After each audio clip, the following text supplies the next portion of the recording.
اللہ علیہ وسلم کا زمانہ اقدس ہے، مشرکین مکہ نے مسلمانوں پر ظلم کے پہاڑ توڑے، ظلم کیا، جبر کیا۔ مسلمان جب پریشان ہوئے، حضور پاک صلی اللہ علیہ وسلم نے حکم ارشاد فرمایا، اللہ کی طرف سے حکم ہے، میں تمہیں کہتا ہوں کہ تم یہاں سے ہجرت کر جاؤ۔ پتہ چلا حبشہ کا بادشاہ، بلاد افریقہ میں ایک ملک تھا، حبشہ کا بادشاہ شاہ نجاشی، اس کا نام تھا اسحمہ۔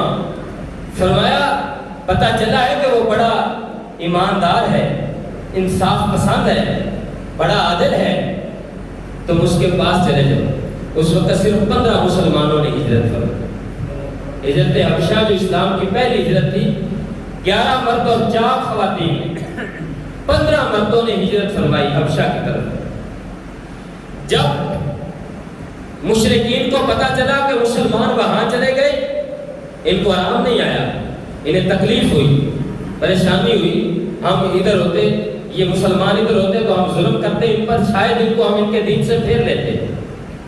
تو انہوں نے کہا کہ بادشاہ نجاشی سے ہم ان کو واپس لے کر آتے، بندے بھیجے، تحائف بھیجے، تاکہ وہ تحفے دے کر راضی ہو، ہماری طرف مائل ہو۔ جب مائل ہوگا تو ہم اسے کہیں گے یہ فرار ہوئے لوگ تمہارے پاس آئے، ہمارے ملک سے بھاگے ہوئے فرار چند باغی، نعوذ باللہ باغی آپ کے پاس آ گئے اور ہم آئے ہیں کہ انہیں واپس کر دو۔ شاہ نجاشی عادل آدمی تھا، وہ انصاف پسند تھا، وہ رحم دل تھا۔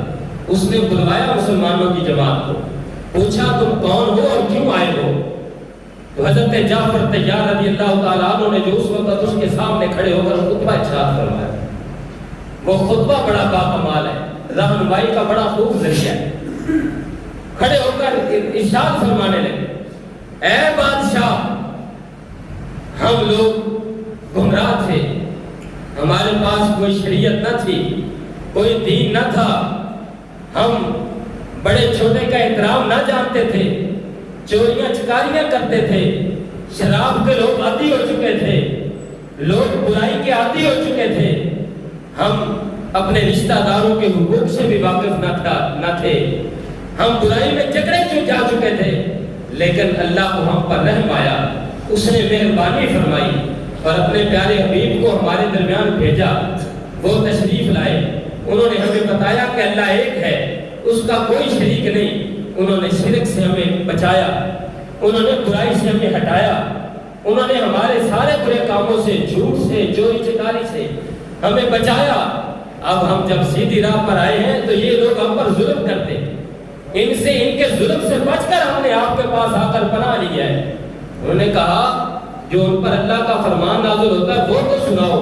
تو حضرت جعفر رضی اللہ تعالیٰ عنہ نے، آپ نے سورہ مریم کی وہ آیات جن میں حضرت بی بی مریم اور آپ کے ہاں تشریف لانے والے جناب سیدنا عیسیٰ علیہ السلام کا ذکر ہے، جب انہوں نے سنائی تو شاہ نجاشی ایک تنکا اٹھا کے کہنے لگا، خدا کی قسم، جو تم نے کہا، جو ہمارے نبی حضرت عیسیٰ علیہ السلام نے کہا، اس فرمان میں اس دن کے برابر بھی کوئی فرق نہیں۔ میں سمجھ گیا ہوں تم حق پر ہو، اور جو پر اللہ کا پاک کلام نازل ہو رہا ہے وہ پر حق ہے۔ ہمارے نبی جناب عیسیٰ علیہ السلام نے جن کے بارے میں ہمیں خوشخبری سنائی تھی، جن کے بارے میں بشارت سنائی تھی، جن کا اسم گرامی احمد بتایا تھا، تمہارے قرآن سنانے سے مجھے سمجھ آ گیا ہے کہ یہ وہی حضرت عیسیٰ علیہ السلام کی بشارت ہے۔ اللہ کے محبوب نبی ہیں۔ حضور کی آمد پر شاہ نجاشی نے عیسائی ہو کر پھر کہنے لگا، اگر یہ بادشاہت والی کچھ بندشیں، اگر یہ میری ذمہ داریاں مجھے روکنے والی نہ ہوتی، میرا شوق ہے کہ میں ان کی خدمت میں حاضر ہو کر اسلام قبول کروں، ان کی خدمت میں حاضر ہو کر، ذمہ داریوں کی وجہ سے حاضر نہ ہو سکے، اسلام قبول کر لیا۔ جب ان کی وفات ہوئی تو اللہ کے نبی نے مدینے میں کھڑے ہو کر ان کا جنازہ پڑھا، مکہ میں حضور نے ان کا جنازہ پڑھا۔